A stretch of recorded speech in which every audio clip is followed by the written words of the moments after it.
Hi!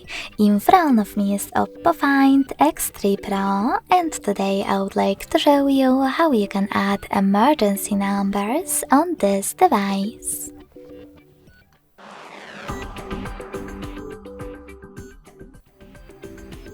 Begin by opening Devices Settings and scrolling down to access Safety and Emergency.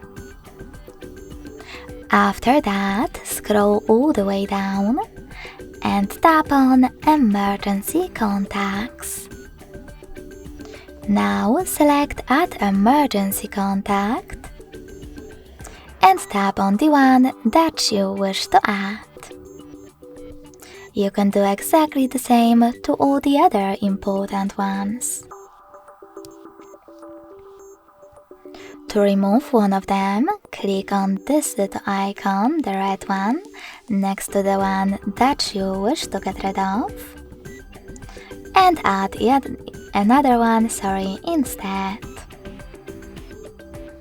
Make sure that this switcher next to Show Info when logged is blue, and as you can see, after all that, my emergency contacts were successfully added.